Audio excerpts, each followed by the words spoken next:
Assalamualaikum warahmatullahi wabarakatuh. Kita bertemu lagi dalam video pembelajaran kali ini.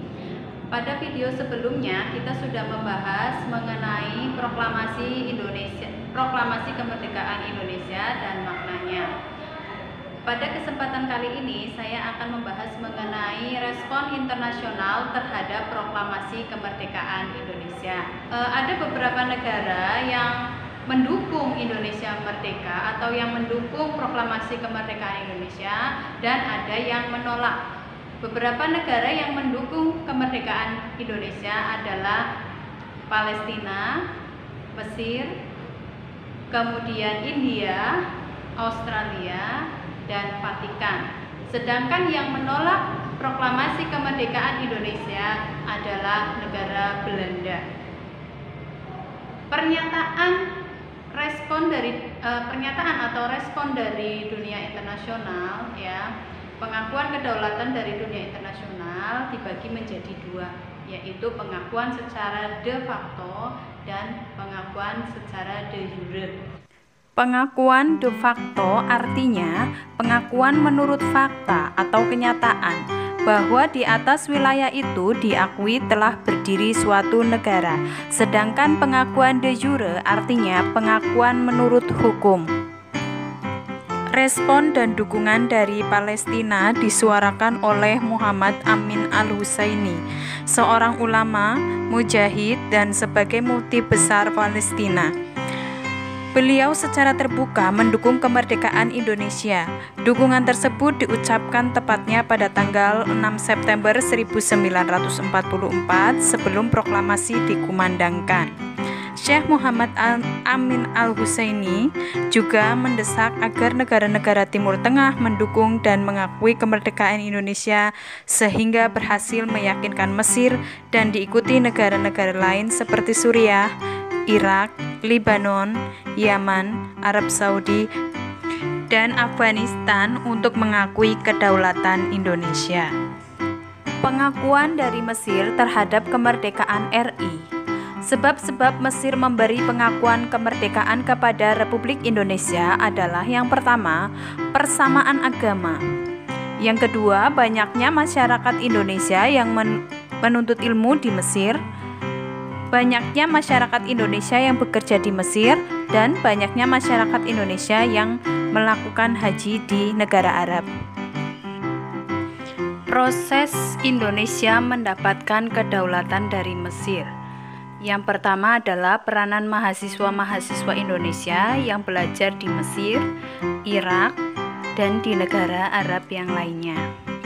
Kemudian, peranan mahasiswa ditunjukkan dengan menanamkan bibit kemerdekaan melalui media massa yang ada di Arab. Delegasi Indonesia pertama RI di Mesir yaitu pada tanggal 7 April 1946, dan utusan pertama Indonesia yang mengunjungi Mesir adalah Suwandi. Suwandi datang ke Mesir untuk menyampaikan rasa terima kasih Indonesia karena Liga Arab memberi dukungan pada kemerdekaan RI dan akan tetap memberi dukungan sampai RI benar-benar diakui kemerdekaannya.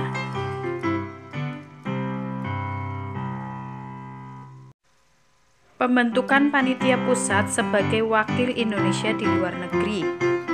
Panitia Pusat yang diketuai oleh Haji Agus Salim punya peranan penting dalam upaya diplomasi agar kemerdekaan RI bisa diakui. Haji Agus Salim gencar mengenalkan Indonesia ke luar negeri. Dari Kairo, Haji Agus Salim meneruskan misinya ke Suriah, Transjordania, Irak, dan Lebanon. Untuk mengenalkan Indonesia ke negara Arab dan Yaman dilanjutkan oleh Haji Rashidi. Kunjungan yang dilakukan oleh Sultan Syahrir dan Soekarno ke Mesir. Kunjungan ini merupakan penghargaan dan ucapan terima kasih Indonesia kepada Mesir yang sudah mendorong negara-negara di Arab untuk membantu perjuangan Indonesia dalam mendapatkan kemerdekaan.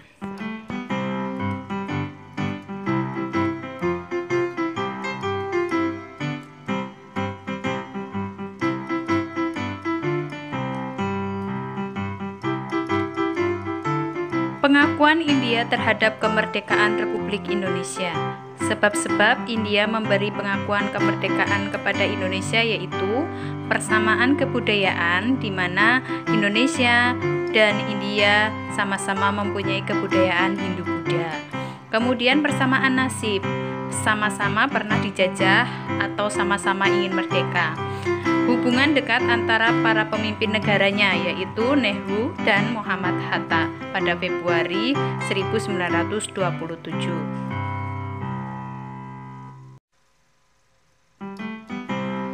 Peran India dalam mendukung kemerdekaan Republik Indonesia, yaitu mengirim obat-obatan ke Indonesia, tindakan balasan atas bantuan Indonesia yang telah mengirim 500.000 ton padi ke India pada saat India terserang wabah kelaparan.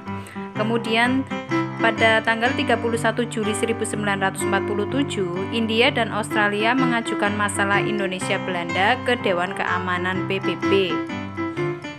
Akibat dari tindakan India dan Australia, PBB mengeluarkan resolusi yaitu pada tanggal 1 Agustus 1947 untuk menghentikan pertikaian antara Indonesia dan Belanda melalui arbitrase.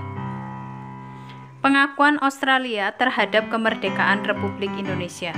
Sebab-sebab Australia mengakui kemerdekaan RI adalah yang pertama, hubungan baik antara Australia dan Indonesia yang dimulai semenjak penjajahan Jepang di Indonesia.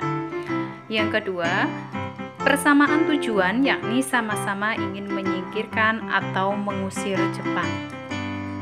Peranan Australia dalam mendukung kemerdekaan RI diantaranya adalah inisiatif Partai Komunis Australia yang dipimpin komunis dari Serikat Buruh Perairan Australia pada 20 September 1945 di seluruh pelabuhan Australia melarang pemuatan atas semua kapal Belanda yang mau ke Indonesia. Pada tanggal 26 September 1945, Dewan Federasi memutuskan pemogokan menyeluruh terhadap semua kapal Belanda di Australia. Pada tanggal 28 September 1945, pekerja pelabuhan di Sydney menggelar aksi unjuk rasa di depan kantor kapal Belanda dan kantor diplomatik Belanda dan memasang spanduk berisi desakan agar Belanda meninggalkan Indonesia. Oktober 1945, Australia memfasilitasi kembalinya lebih dari 1.400 para tawanan perang Belanda asal Indonesia yang ada di Australia ke tanah air dengan menggunakan kapal kargo dari pelabuhan Sydney. Kemudian pada 31 Juli 1997, India dan Australia mengajukan masalah Indonesia dan Belanda ke PBB. 12 Agustus 1947, Australia berhasil meyakinkan PBB bahwa Indonesia punya kedudukan sederajat dalam persengketaan Indonesia dan Belanda. 25 Agustus 1947, Australia menjadi wakil Indonesia dalam KTN. Vatikan adalah negara Eropa pertama yang mendukung proklamasi kemerdekaan Republik Indonesia. Demikian materi mengenai respon internasional terhadap proklamasi kemerdekaan Republik Indonesia. Tadi baru saya bahas untuk yang negara yang mendukung proklamasi, sedangkan negara yang menolak proklamasi kemerdekaan Indonesia yaitu Belanda akan saya jelaskan pada video berikutnya. Terima kasih atas perhatiannya telah menyimak sampai akhir video. Saya akhiri, kurang lebihnya mohon maaf. Wassalamualaikum warahmatullahi wabarakatuh.